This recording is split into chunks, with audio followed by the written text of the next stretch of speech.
Hello student, स्वागत है आपको हमारे यूट्यूब चैनल अभी रॉय पीसीएम क्लासेस में। स्टूडेंट आज नई वीडियो के साथ आज जो हम पढ़ने वाले हैं क्लास 12 की फिजिक्स और क्लास 12 की फिजिक्स विषय के अंत की चल रही थी हमारी फर्स्ट बुक। और फर्स्ट बुक का दूसरा चैप्टर चल रहा था, यानी सेकेंड चैप्टर चल रहा है, जिसका नाम है विभव तथा धारिता। इसका हम एक लेक्चर लेके चल रहे हैं जो बहुत ही ज्यादा इंपोर्टेंट लेक्चर है। अब तक हमारे जो लेक्चर हो चुके हैं वो 35 हो चुके हैं।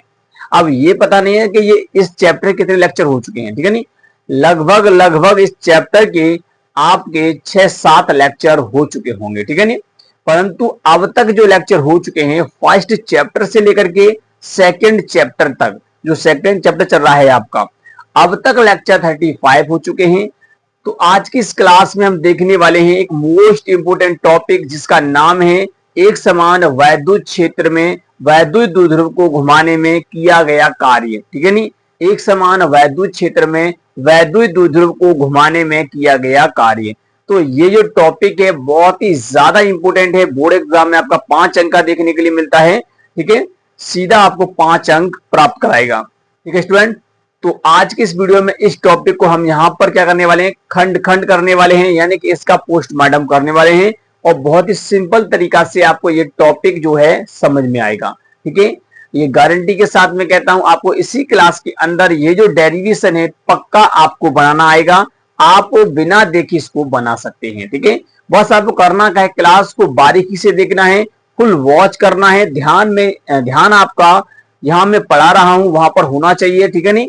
पढ़ाई पर आपका ध्यान होना चाहिए, तभी जाकर के क्या होगा, ये टॉपिक आपको समझ में आएगा। वीडियो को पूरा वॉच कीजिए, ठीक है। बीच में स्किप मत कीजिए, अन्यथा आपको कंसेप्ट समझने में दिक्कत हो सकती है, ठीक है नहीं। तो क्योंकि देखिए ये डेरिवेशन है भाई, तो कैलकुलेशन तो चलता ही है। बायोलॉजी वालों को थोड़ा सा टफ लगता होगा, परंतु उन्हें भी चिंता करने की कोई आवश्यकता नहीं है। आपको बारीकी से पढ़ना है, शुरू से पढ़ना है। जितने मैंने लेक्चर ले चुके हैं उन लेक्चरों को जाकर देख लीजिए, ताकि अगर तुम बारीकी से देखते आओगे क्लासों को, नंबर बाय नंबर से क्लास को देखोगे, तो गारंटी के साथ कहता हूं कि आपको ये डेरिवेशन तो छोड़िए, आगे आने वाले जितने भी डेरिवेशन है उनको भी आप बना सकते हैं। तो ये मेरा आपके वादा है, गारंटी के साथ कहता हूं कि आप आने वाले जितने भी डेरिवेशन है सारे डेरिवेशन बना सकते हैं। क्लियर। तो बस आपको करना क्या है, वीडियो को एंड तक देखना है, वीडियो को बिना स्किप किए पूरा फुल वॉच करना है और स्टेप बाय स्टेप समझना है। टॉपिक समझाने की मेरी गारंटी है, आपको इसी क्लास के अंदर ये टॉपिक मक्खन हो जाएगा, ठीक है। तो बस बने रहिए स्टूडेंट वीडियो के एंड तक। और स्टूडेंट यदि आप हमारे चैनल पर नए हैं तो चैनल को सब्सक्राइब भी कर लीजिए, बेल आइकन को प्रेस कर ऑल पे क्लिक कर दीजिए, ताकि आने वाले वीडियो की नोटिफिकेशन आपको मिलती रहे।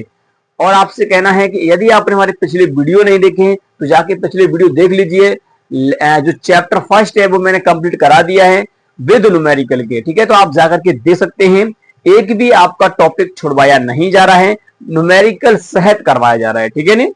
तो चलिए वीडियो को स्टार्ट करते हैं और देखते हैं अपने शानदार से टॉपिक को, ठीक है। तो चलिए स्टूडेंट बात करते हैं लेक्चर नंबर 35। अब तक जो लेक्चर हो चुके हैं हमारे 35 हो चुके हैं, ठीक है। आज के इस लेक्चर में देखने वाले हैं एक समान वैद्युत क्षेत्र में वैद्युत द्विध्रुव को घुमाने में किया गया कार्य कितना होता है, हम वो यहाँ पर हम देखने वाले हैं। बड़ा सिंपल सा प्यारा सा डेरिवेशन है, ठीक है नहीं। आपको ऐसे ही मक्खन हो जाएगा, कोई भी टॉपिक कठिन नहीं होता है, बस यहां में समझाना कि समझ में आना चाहिए, कंसेप्ट को फील किया जाता है, तभी आपको टॉपिक वो अंत तक याद रहता है। अन्यथा अगर आप रटने की कोशिश करोगे तो फिजिक्स आपको समझ में नहीं आएगा, बोरिंग लगने लगेगा, ठीक है नहीं। तो फिजिक्स को रटना कभी नहीं है, समझना है, तभी आपको क्या होगा, कंसेप्ट के साथ जब इसको समझोगे तभी बेहतर तरीका समझ में आएगी और आप एंड तक इसको याद रख पाओगे, ठीक है नहीं। तो चलिए, तो देखिए हेडिंग क्या कह रही है, एक समान वैद्युत क्षेत्र। अच्छा देखिए वैद्युत क्षेत्र ये पीछा नहीं छोड़ेगा भाई, क्योंकि मैंने पहले ही चैप्टर पढ़ा दिया वैद्युत क्षेत्र वाला, है नहीं, वैद्युत आवेश तथा क्षेत्र वाला, ठीक है नहीं। तो वहां पर वो जाकर देख लीजिए, ठीक है, आपको क्लियर हो जाएगा। तो एक समान वैद्युत क्षेत्र में वैद्युत द्विध्रुव को घुमाने में किया गया कार्य। देखिए यहाँ पर कई सारे टॉपिक हैं। एक समान वैद्युत क्षेत्र क्या होता है ना, वैद्युत क्षेत्र किसे कहते हैं, वैद्युत द्विध्रुव क्या होता है ये भी पता होना चाहिए। पीछे पता है मैंने पहले वाले लेक्चर में, मतलब पहले वाले चैप्टर में घुमाने में किया गया कार्य। अब यहाँ पर हमें कार्य निकालना है, वर्क निकालना है। कार्य का फॉर्मूला 9th में आपने पढ़ा है, बल गुणे विस्थापन। क्लियर हो जाना चाहिए। कार्य का फॉर्मूला क्या होता है, कार्य का फॉर्मूला क्या होता है भैया, कार्य का फॉर्मूला जो बल होता है वो होता है बल गुणे विस्थापन। क्या होता है, बल गुणे विस्थापन, ये वेक्टर राशि होती है, तो इस प्रकार से आप लगा सकते हैं। अब विस्थापन को आप ऐसे भी दिखा सकते हैं, ऐसी कोई बात नहीं है। तो ये होता है बल गुणे विस्थापन, ठीक है नहीं। ये सदिश राशि होती है, दोनों का अदिश गुणनफल होता है, कार्य होता है, तो अदिश राशि होती है, ठीक है। इस प्रकार से है। तो आपका यहाँ पर इस प्रकार से दिखाई देता है। अगर इसी का अगर आपको परिमाण निकालना होता है, सिंपल सा कोण वगैरह दिया होता है, तो आप क्या करेंगे, इसे आप देखिए यहां से डॉट को हटाएंगे तो एफ एस कॉस थीटा आ जाएगा और कुछ नहीं हो सकता है, इस प्रकार से हो जाएगा। तो ये फॉर्मूला आपका कार्य का होता है, ये 9th क्लास में आपने पढ़ा होगा, ठीक है नहीं। अगर आपने नहीं पढ़ा है तो कोई भी दिक्कत नहीं है, अभी मैं जो पढ़ा रहा हूं वो समझ लीजिए, ये फॉर्मूला होता है आपका कार्य का, ठीक है नहीं, बल गुणे विस्थापन। चलिए, तो आप देखिए हम इसी को निकालेंगे, कार्य को निकालेंगे, कितना कार्य होता है जब एक समान वैद्युत क्षेत्र में वैद्युत द्विध्रुव को घुमाया जाता है, तो कितना कार्य करना पड़ता है, वो हम यहाँ पर निकालेंगे। चलिए, सबसे पहले आपको करना क्या है, देखिए थ्योरी भी मैं आपको यहाँ पर लिखवाता जाऊंगा, आपको नोट करते चलना है। पहले आप समझिए, पहले तो एक समान वैद्युत क्षेत्र की बात कर रहा था भैया, पहले सबसे पहले एक समान वैद्युत क्षेत्र यहाँ पर बना लेते हैं। तो चलिए, ये बना लिया मैंने एक समान विद्युत क्षेत्र यहाँ पर।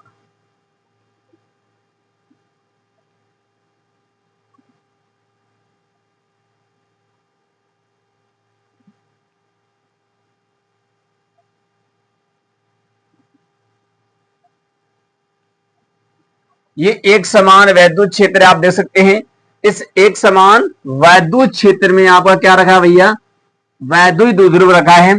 और वैद्युत द्विध्रुव को हम यहाँ पर रखेंगे तो वैद्युत द्विध्रुव क्या होता है कि ऐसा निकाय जो परिमाण में तो आवेश उस पर विपरीत होते हैं, ऐसा निकाय जो विपरीत प्रकृति के समान परिमाण के आवेशों के द्वारा बनता है, ठीक है जी।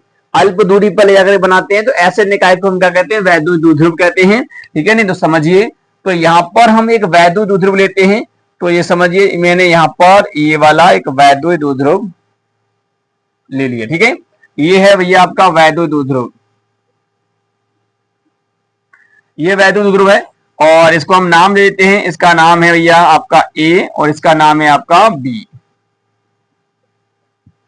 क्लियर। अगर हम बात करेंगे तो इसका जो बीच की दूरी जो है वो कितनी है भैया, इसकी जो बीच की दूरी, इसकी जो बीच की दूरी यहां से यहां तक की हम बात करें तो ये है भैया आपकी 2l। क्लियर। वैद्युत द्विध्रुव के जो बीच की दूरी है वो 2l है। कितने कोण पर रखा गया है भैया, ये थीटा कोण पर रखा गया है। क्लियर।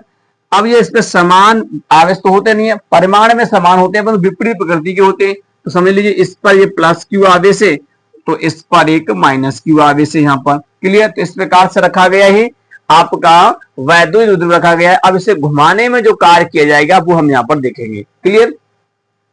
चलिए, तो समझिए यहाँ पर क्या होता है। अब देखिए ये वैद्युत द्विध्रुव है, वैद्युत क्षेत्र में रखा गया है। तो वैद्युत क्षेत्र में जब एक वैद्युत द्विध्रुव रखा जाता है तो भैया इस पर एक बल आघूर्ण कार्य करता है। क्यों कार्य करता है, क्योंकि देखिए ये प्लस क्यू आवेश है, प्लस क्यू आवेश पर वैद्युत क्षेत्र अपनी डायरेक्शन में फोर्स लगाता है। तो प्लस है ये, तो वैद्युत क्षेत्र तो ऐसे है, तो इस पर जो फोर्स लगेगा वो ऐसे करके लगेगा। क्लियर। ऐसे करके फोर्स लगेगा, तो यहाँ पर जो फोर्स लगेगा वो इस प्रकार से लगेगा, वैद्युत क्षेत्र द्वारा जो बल लगेगा। क्लियर। और माइनस वाले पे देखेंगे तो विपरीत डायरेक्शन में फोर्स लगाएगा, इस प्रकार से लगेगा एफ इस पर, ठीक है नहीं, फोर्स लगेगा। तो आप खुद देखिए कि ये वैद्युत द्विध्रुव इस प्रकार से रखा था, एक बल ऐसे लग रहा है, एक बल ऐसे लग रहा है, तो ऐसे घूमेगा नहीं घूमेगा, ऐसे घूमेगा ऐसे करके। तो इसका मतलब ये कि ये दोनों बल एक बल युग्म का निर्माण करेंगे, दोनों बल परिमाण में बराबर हैं।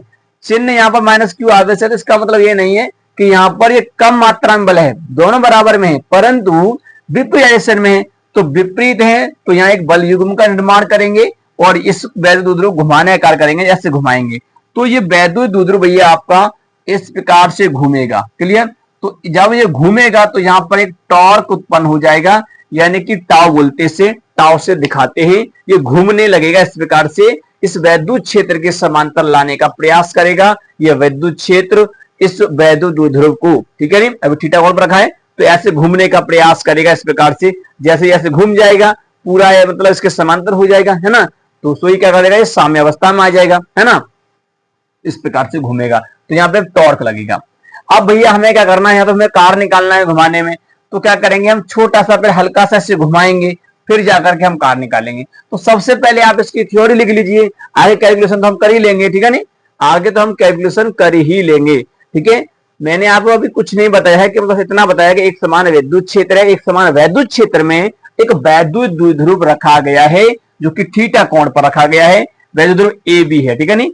और एक वैद्युत ध्रुव होता है तो उसके बीच की दूरी भैया 2l होती है, ये अल्प दूरी होती है, क्लियर। थीटा कोण पर रखा गया है, क्लियर। अब ये वैद्युत क्षेत्र इस पर क्या लगाएगा भैया, फोर्स लगाएगा प्लस वाले अप डायरेक्शन में, माइनस वाले विपरीत डायरेक्शन में। तो ये घूमने का प्रयास करेगा, जब ये घूमेगा तो इस पर एक टॉर्क उत्पन्न हो जाएगा, इसे टाउ से प्रदर्शित करेंगे, बल आघूर्ण बोलते हैं, तो एक बल आघूर्ण उत्पन्न हो जाएगा, क्लियर। ये वाला जो लेक्चर है मैंने चैप्टर नंबर 1 में ही आपको बता दिया था। ये जो टॉपिक यानी कि एक समान वैद्युत क्षेत्र में कोई एक वैद्युत ध्रुव रखा जाता है तो उस पर कितना बल आघूर्ण लगता है, वो मैंने आपको फर्स्ट चैप्टर में ये डेरिवेशन करवा दिया है। उसका फॉर्मूला क्या है वो आपको मैंने बताया था, पी टॉ बराबर पी साइन थीटा, ठीक है नहीं। पी यहाँ पर वैद्युत द्विध्रुव आघूर्ण है, क्या है, वैद्युत द्विध्रुव आघूर्ण, बल आघूर्ण नहीं, वैद्युत द्विध्रुव आघूर्ण है, बल आघूर्ण अलग होता है, ठीक है नहीं। तो वैद्युत द्विध्रुव आघूर्ण होता है इस वैद्युत द्विध्रुव का, क्लियर। ई क्या है, विद्युत क्षेत्र है, साइन थीटा तो कोण है जितने कोण पर रखा गया है, ठीक है नहीं, इस प्रकार से। तो ये मैंने पिछले वाले लेक्चर में बताए हैं, यानी कि चैप्टर नंबर 1 में एक जो लेक्चर करवाया है, एक समान वैद्युत क्षेत्र में वैद्युत द्विध्रुव पर लगने वाला बल आघूर्ण, उसका मैंने डेरिवेशन करवाया है, आप जाके देख लीजिए। ये प्लेलिस्ट मैंने बना दिया है, प्लेलिस्ट पर जाइए और वहां पर क्लिक कीजिए, सारे के सारे वीडियो आपको मिल जाएंगे, नंबर बाय नंबर से आप देख लीजिए। ऊपर थंबनेल पे लिखा हुआ होगा एक समान वैद्युत क्षेत्र में वैद्युत ध्रुव पर बल आघूर्ण, क्लियर। अब क्या करना है, अब आपको इसकी थ्योरी लिखनी है। थ्योरी में क्या लिखेंगे, चलिए थ्योरी में लिखिए, मैं आपको थ्योरी बोल देता हूं, बस आप लिख लीजिए। क्या लिखेंगे, जो कुछ इसमें आपको दिखाई दे रहा है बस वही लिखना। लिखेंगे कि माना एक समान वैद्युत क्षेत्र ई में, लिखिए माना एक समान वैद्युत क्षेत्र ई में एक वैद्युत द्विध्रुव ए बी थीटा कोण पर रखा गया है, थीटा कोण पर रखा गया है, जिसका वैद्युत द्विध्रुव आघूर्ण P है, जिसका वैद्युत द्विध्रुव आघूर्ण P है, ठीक है नहीं। वैद्युत द्विध्रुव को एक समान वैद्युत क्षेत्र में घुमाने में किए गए कार्य की गणना करने पर, बस इतना ही लिखना है। हमें से घुमाएंगे और इस पे कार्य निकालेंगे, कितना कार्य मतलब करना पड़ेगा। अब ये ऐसे मतलब यहां से यहां तक आया तो कितना कार्य करना पड़ेगा, तो वो हम यहाँ पर निकालेंगे ना। तो ये बल आघूर्ण यहाँ पर इसे घुमा रहा है, ठीक है नहीं, तो ये बल आघूर्ण यहाँ पर लग रहा है। चलिए अब देखिए आगे चलते हैं। अब देखिए वैद्युत क्षेत्र में द्विध्रुव पर लगने वाला बल आघूर्ण पहले हम यहाँ पर लिख लेंगे। अब देखिए आप अतः करके लिख देंगे, अतः वैद्युत क्षेत्र में नो लिखेंगे, वैद्युत क्षेत्र में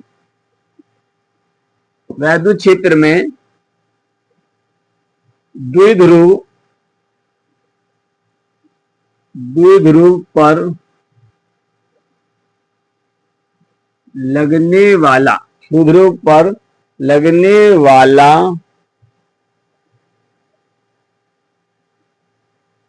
बल आघूर्ण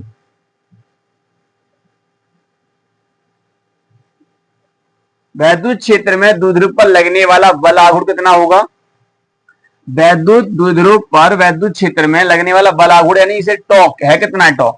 तो टॉर्क को भैया किससे दिखाते हैं, वो टॉ एक बल आघूर्ण है, तो टॉ कितना निकल के आता है, टॉ निकल के आता है PE sine theta, PE sine theta. तो ये होता है, इसको हम समीकरण फर्स्ट इसको मान लेंगे, ठीक है। जो कुछ है वो पहले वाले से आया है, जब इसमें रखा है तो इसमें कितना बल आघूर्ण लगेगा वो हमने बताया है, तो इतना लगेगा, क्लियर। अब चलिए अगर ये वैद्युत द्विध्रुव, अगर आप इसको नियत मान लेते हैं कि भाई इतना ही लग रहा है, इससे ज्यादा नहीं लगेगा, नियत है, फिक्स है, ठीक है नहीं, मतलब इतने ही जो बल आघूर्ण है। अब हमें इसे घुमाना है। अब देखिए ये वैद्युत द्विध्रुव जो बल आघूर्ण है ये ऐसे घुमा रहा है, इसको ऐसे कर घुमा रहा है ना, देखिए ऐसे कर घुमाएगा। तो हमें क्या करना है, हमें कार चाहिए। अगर हम इसी डायरेक्शन में घुमाएंगे तो भैया क्या करना पड़ेगा, वो हमें कार सही से नहीं मिलेगा, ठीक है, एग्जैक्ट कार हम नहीं निकाल पाएंगे, ठीक है नहीं, क्योंकि बहुत ही तीव्रता से घूम जाएगा। हमें क्या करना है, इससे विपरीत डायरेक्शन में घुमाना है। जैसे मान लो अभी ऐसे रखा है तो पहले हमें इसको ऐसे घुमाएंगे। अब देखिए हम मान लीजिए इसे θ1 से θ2 घुमाना चाहते हैं, θ1 से θ2। मान लीजिए θ1 यहाँ पे था या मान लो θ1 यहाँ पे था, तो यहां से हम इसको θ2 घुमाना चाहते हैं। अब देखिए कौन कहां से कैलकुलेट करते हैं, हमेशा ध्यान रखना इसमें एक क्षैतिज लाइन खींची जाती है, उससे कैलकुलेट करते हैं। जैसे मान लीजिए ये वाली क्षैतिज लाइन मान लीजिए, है ना, तो इस वाली लाइन और इस वाली लाइन के बीच जो कोण बन रहा है इसे थीटा वन मान लीजिए। अगर आप थोड़ा सा घुमा देंगे तो फिर से यहां से कोण जो बनेगा वो होगा थीटा टू, है ना। तो बस हमें क्या करना है, थीटा वन थीटा टू घुमाना है, परंतु हम एकदम थीटा वन से थीटा टू नहीं घुमा सकते, नहीं घुमा सकते। ये हम करते चले आए हैं। पहले हमें क्या करना होगा, पहले हल्का सा से घुमाएंगे, हल्का सा। तो इसमें हम क्या करेंगे भैया, इस प्रकार से, तो हम इसे डी थीटा कोण से पहले विस्थापित करेंगे। और हमें पता है कि ये टॉ, अगर ये टॉ का मान नियत है, तब टॉ का मान नियत है तो हम क्या करेंगे, डी थीटा कोण से इसे विस्थापित करेंगे, ठीक है। इस प्रकार से विपरीत डायरेक्शन में से विस्थापित कर देंगे। क्लियर। अब क्या करेंगे, इसको हमने नियत मान लेंगे। अब इसको जब नियत मान लेंगे तो इसके बराबर ही हमें बल लगाना है, और यहाँ पर एक बाह्य बल लगाएंगे इसके बराबर ही, ठीक है नहीं। और इसको नियत मानते हुए हमें डी थीटा कोण से इस वैद्युत ध्रुव को हल्का सा घुमा देंगे, ठीक है।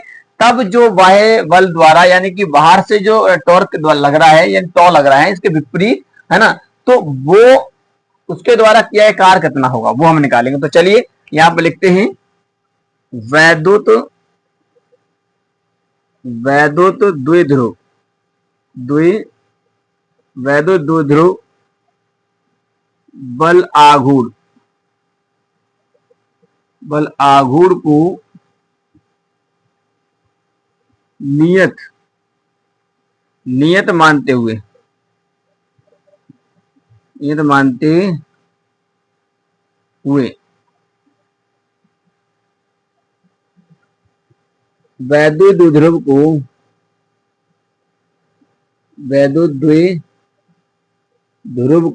वैद्युत द्विध्रुव को डी थीटा कोण से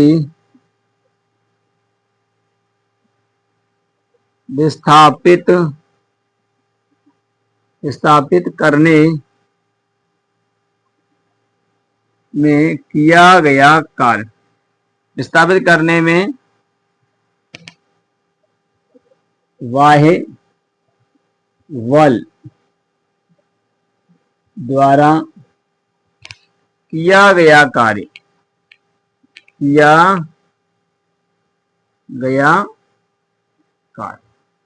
अब एक कार्य निकालेंगे।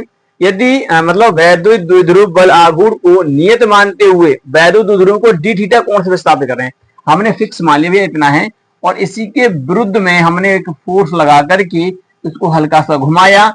अब इतना बल लग रहा है तो इसके बराबर ही हमें फोर्स लगाना पड़ेगा, और इसको धीरे धीरे हम इसको घुमाएंगे। पहले हमने हल्का सा घुमाया, तो जब कार्य कितना होगा वो हम निकालेंगे। तो उस कंडीशन में जो कार्य होगा वो छोटा सा कार्य होगा, और मैंने तुम्हें कार्य का फॉर्मूला बता दिया है, डी डब्ल्यू, डब्ल्यू बराबर एफ एस होता है। तो विस्थापन कितना हो रहा है भैया, डी थीटा कोण से हो रहा है। इसको हम हल्का सा घुमाएंगे डी थीटा कोण से, ठीक है नहीं।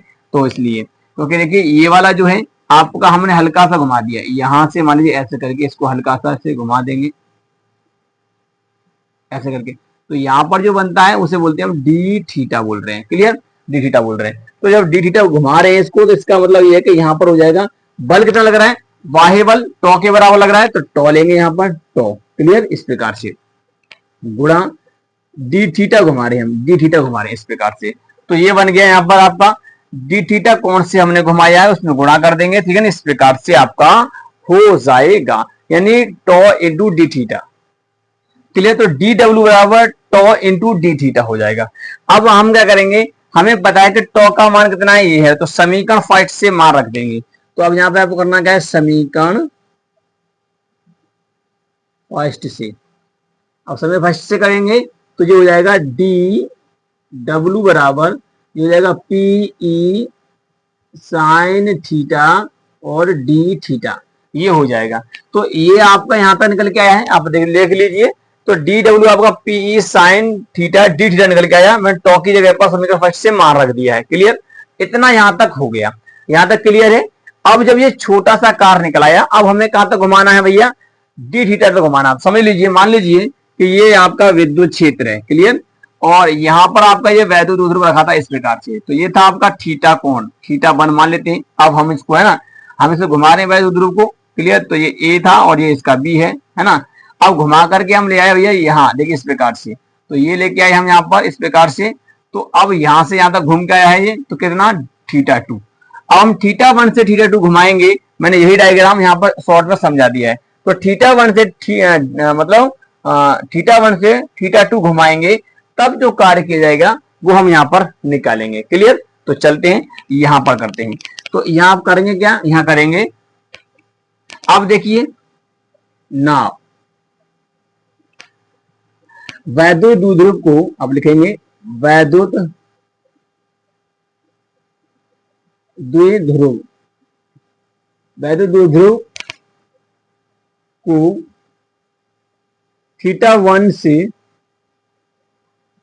θ2 तक घुमाने में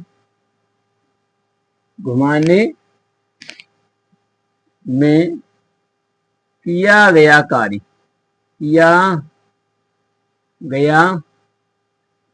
कार्य। अब कुल कार्य यहां पर निकालेंगे तो क्या हो जाएगा भैया, यहां पर हो जाएगा इसका समाकलन, तो ये हो जाएगा W केवल।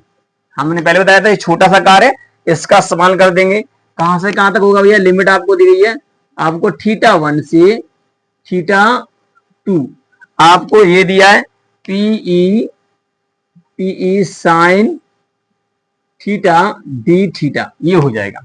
अब इसको आगे आपको हल कर लेना है और सो हो जाएगा। तो चलिए यहां तक आप इससे नोट कर लीजिए, थोड़ा सा इसमें से रफ करता हूं। अब हम केवल इसी समीकरण को आगे लेके बढ़ेंगे। तो चलिए स्टूडेंट, अब हम क्या करते हैं, इस समीकरण को आगे लेकर के चलते हैं। तो हमारा दिया गया है क्या, W बराबर इंटीग्रेशन θ1 से θ2, अपर लिमिट तो हमारी θ2 है ना, और दिया पर PE sine theta D theta. चलिए यहां पर समाकलन किसका होगा वो यहां पर देखिए, यहां केवल समाकलन जो होगा वो साइन थीटा का होगा, बाकी सब बाहर आ जाएगा। तो PE को बाहर निकालेंगे, इंटीग्रेशन θ1 से θ2 रहेगा, और यहां पर रहेगा आपका sine theta D theta. Clear? अब जो हो जाएगा W बराबर PE। अब देखिए साइन थीटा का समाकलन होता है भैया आपका माइनस का कॉस थीटा, साइन थीटा समाकलन माइनस का कॉस थीटा, और θ1 से θ2 लिमिट लगाएंगे। अब आपको लिमिट का मान रखना है और कुछ नहीं करना है। तो देखिए W बराबर क्या आएगा PE, और यहाँ पर आप लिमिट रखिए, पहले अपर लिमिट का मान रखेंगे तो माइनस के कॉस θ2, और फिर माइनस लगाएंगे। अब देखिए माइनस लगाएंगे, ऑलरेडी माइनस है तो ये प्लस हो जाएगा, तो प्लस हो जाएगा आपका कॉस θ1। क्लियर? थीटा की जगह रखा है, केवल हमने थीटा की जगह यहाँ पर रखा है, और जब हम दूसरा लगते हैं तो माइनस लगाते हैं, तो ये माइनस पहले से था तो प्लस हो जाएगा ना, हो जाएगा। तो W बराबर निकल के आया, W बराबर निकल आया आपका PE। अब इसको सही क्रम में इसको लिख देंगे, तो कॉस θ1 को इधर ले आएंगे, माइनस कॉस θ2 को इधर ले जाएंगे, इस प्रकार से हो जाएगा। अब देख लीजिए आपका ये आपका जो फॉर्मूला निकल के आया है, यही फॉर्मूला है आपका कार्य का। जब एक समान वैद्युत क्षेत्र में एक वैद्युत द्विध्रुव घुमाया जाता है तो इतना कार्य करना पड़ता है, यही है आपका, ठीक है नहीं। तो घुमाने में किया गया कार्य का फॉर्मूला ये है। मात्रा आप जानते हैं जूल होता है, क्या होता है भैया आपका, जूल मात्रक होता है कार्य का, इस प्रकार से निकल के आया है। क्लियर? यहां से निकाले, यहां से निकल आएगा। यहाँ पर आपका जो P दिया है और E दिया है, इसका मात्रा और इसका मात्रक निकाल लेंगे, नहीं तो वैसे तो इसका जूल ही होता है। क्लियर? तो इस प्रकार से तो ये फॉर्मूला आपका निकलाया, उम्मीद करते हैं यहाँ तक समझ में आ गया होगा। अब चलिए अब आगे चलते हैं, थोड़ी सी इसके स्थितियों के बारे में देख लेते हैं कि किस प्रकार से स्थितियां इसकी पूछी जाती हैं, बोर्ड एग्जाम में वो भी पूछ लेता है। क्लियर? चलिए तो इसको नोट कर लीजिए। तो चलिए स्टूडेंट अब बात करते हैं इसकी विशेष स्थितियों के बारे में बात करते हैं। अब देखिए सबसे पहले आप समझना होगा साम्य अवस्था क्या होती है। साम्य अवस्था उस अवस्था को कहते हैं, स्टेबल अवस्था इसकी, यानी कि यहां पर ये घूमना बंद कर देगा। अब ये देखिए ऐसे रखा है, प्लस ऐसे, तो ये घूम के ऐसे आ जाएगा, तो इसे बोलेगा साम्य अवस्था, ठीक है नहीं। तो साम्य अवस्था में अगर ऐसे रखा होगा वैद्युत क्षेत्र में वैद्युत द्विध्रुव, तो बताइए वैद्युत क्षेत्र और वैद्युत द्विध्रुव के मध्य कितना कोण बनेगा, 0 डिग्री का, क्योंकि उसी डायरेक्शन में विद्युत क्षेत्र है और उसी डायरेक्शन में रखा गया है। तो यहाँ पर जब इनके बीच कोण बनेगा वो बनेगा 0 डिग्री का। कितना बना, 0 डिग्री। मान लीजिए ये विद्युत क्षेत्र है और ये इसका वैद्युत ध्रुव ऐसे रखा है, तो यहाँ कितना कोण बना इसके भी लाइन के बीच में, 0, तो यहाँ 0 बनेगा।